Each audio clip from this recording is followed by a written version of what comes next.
आइए आज आप सब सुनेंगे जीवित पुत्रिका व्रत की कथा।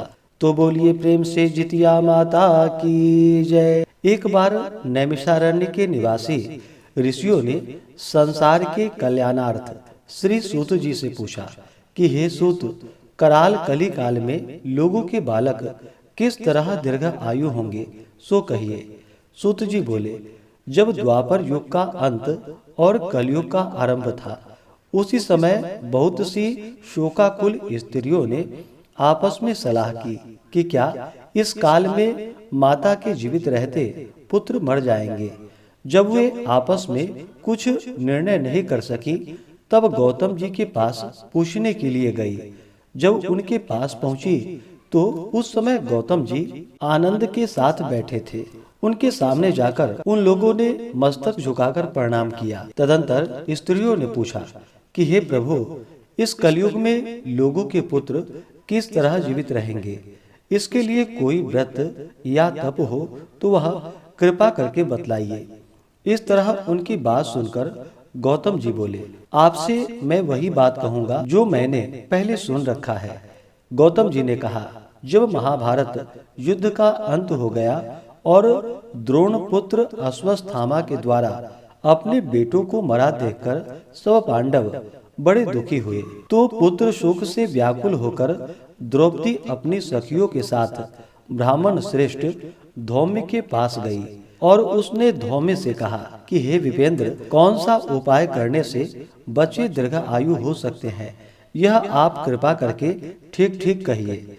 धौम्य बोले, सतयुग में सत्य वचन बोलने वाला, सत्याचरण करने वाला समदर्श जीमूतवाहन नामक एक राजा था। एक बार वह अपनी स्त्री के साथ अपनी ससुराल गया और वहीं रहने लगा। एक दिन आधी रात के समय पुत्र के शोक से व्याकुल कोई स्त्री रोने लगी, क्योंकि वह अपने बेटे के दर्शन से निराश हो चुकी थी। उसका पुत्र मर चुका था। वह रोती हुई कहती थी कि हाय, मुझ बूढ़ी माता के सामने मेरा बेटा मरा जा रहा है। उसका रुदन सुनकर राजा जीमूतवाहन का मानो हृदय विदीर्ण सा हो गया। वह तत्काल उस स्त्री के पास गया और उससे पूछा, तुम्हारा बेटा कैसे मरा है।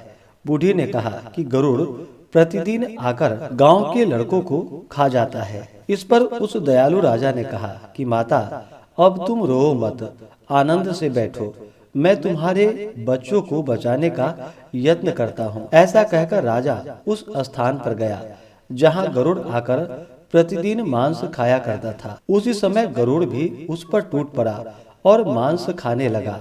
जब अतिशय तेजस्वी गरुड़ ने राजा का बायां अंग खा लिया, तो झटपट राजा ने अपने दाहिने अंग फेरकर गरुड़ के सामने रख दिया। यह देखकर गरुड़ जी ने कहा, तुम कोई देवता हो, कौन हो?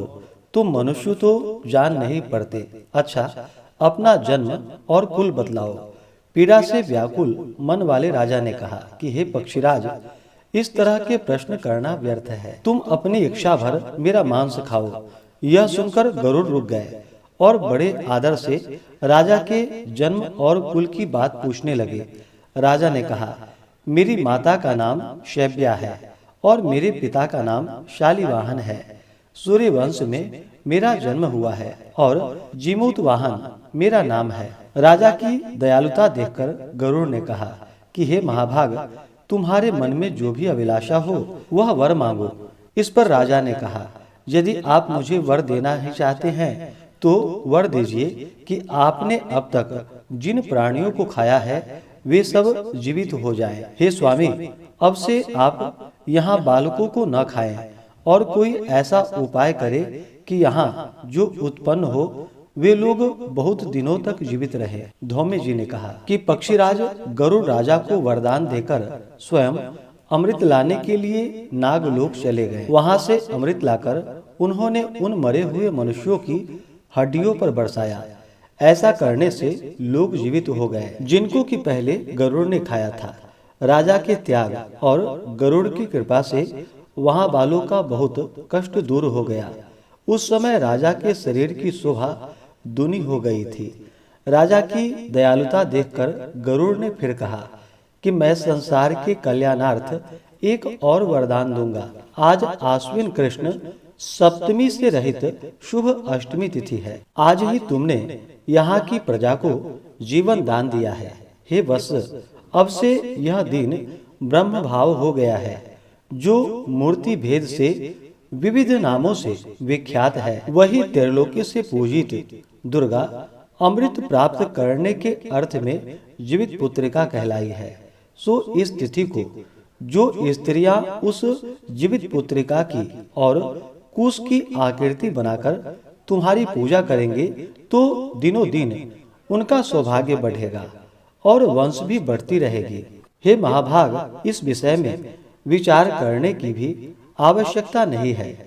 हे राजन, सप्तमी से रहित और उदया तिथि की अष्टमी को व्रत करे, यानी सप्तमी वृद्ध अष्टमी जिस दिन हो उस दिन व्रत न करके शुद्ध अष्टमी को व्रत करे और नवमी में पारण करे। यदि इस पर ध्यान न दिया जाए तो फल नष्ट हो जाएगा और सौभाग्य तो अवश्य ही नष्ट हो जाएगा।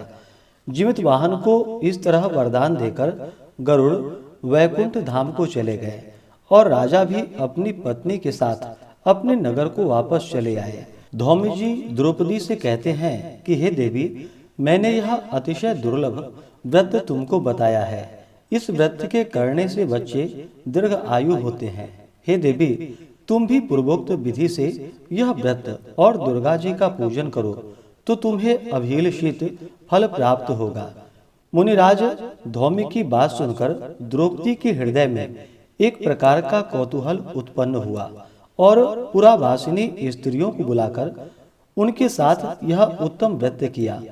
गौतम जी ने कहा कि यह व्रत और उसके प्रभाव को किसी एक चिल्ही ने सुन लिया और अपनी सखी सियारिन को बतलाया।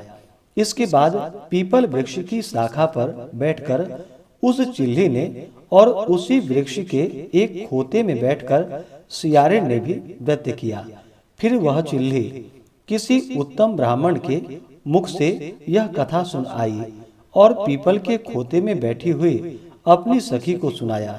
सियारिन ने आधी कथा सुनी ही थी कि उसे भूख लग गई और वह उसी समय शव से भरे हुए शमशान में जा पहुंची। वहां उसने इच्छा भर मांस का भोजन किया और चिल्ही बिना कुछ खाए पिए रह गई और सवेरा हो गया। सवेरे वह गौशाले में गई और वहां गौ का दूध पिया। इस तरह नवमी को उसने पारण किया। कुछ दिनों के बाद वे दोनों मर गई और अयोध्या में किसी धनी व्यापारी के घर में जन्मी। संयोग से उन दोनों का जन्म एक ही घर में हुआ, जिसमें सियारिन बड़ी हुई और चिल्ही छोटी। वे दोनों सभी शुभ लक्षणों से युक्त थी, इसलिए बड़ी लड़की काशीराज की और छोटी उनके मंत्री के साथ ग्राह्यपत्य अग्नि के सामने विधि पूर्वक ब्याही गई। पूर्व जन्म के कर्म फल से वह मृगनयनी रानी हुई। जिस किसी भी संतान को उत्पन्न करती वह मर जाती थी और पूर्व जन्म की बातों को स्मरण करने वाला मंत्री की पत्नी ने अष्टवधुओं के सदृश तेजस्वी 8 बेटे उत्पन्न किए और सभी जीवित रह गए।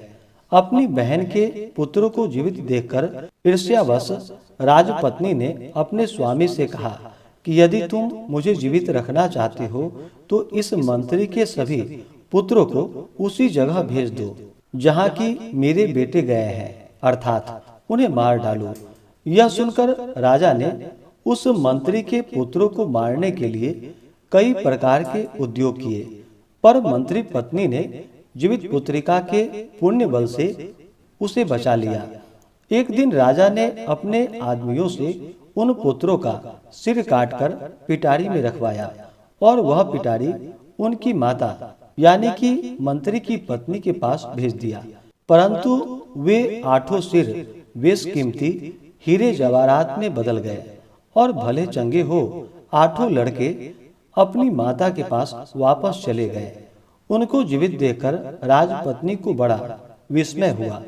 अंत में वह मंत्री की पत्नी के पास आई और उसने पूछा कि बहन, तुमने कौन सा ऐसा पुण्य किया है जिससे बार बार मारे जाने पर भी तुम्हारे बेटे नहीं मरते हैं। इस पर मंत्री की पत्नी ने कहा कि पूर्व जन्म में मैं चिल्ली थी और तुम सियारिन। हमने और तुमने साथ साथ जीवित पुत्रिका का व्रत किया था। तुमने व्रत के नियमों का भली भांति पालन नहीं किया था और मैंने किया था। इस दोष से हे बहन तुम्हारे बेटे नहीं जीते हैं। ओ राजरानी, अब तुम भी वह जीवित पुत्रिका का उत्तम व्रत को करो तो तुम्हारे बेटे भी दीर्घ आयु होंगे। मैं तुमसे सच सच कह रही हूँ। उसके कथानुसार रानी ने व्रत किया, तभी से उसके कई बेटे सुंदर और दीर्घ आयु होकर बड़े बड़े राजा हुए। सूत जी कहते हैं कि सब प्रकार का आनंद देने वाला मैंने यह दिव्य व्रत बतलाया है। स्त्रियां चिरंजीवी संतान चाहती हो तो वे विधि पूर्वक यह व्रत अवश्य करें। तो बोलिए प्रेम से राजा जीवुतवाहन की जय, जितिया माता की जय।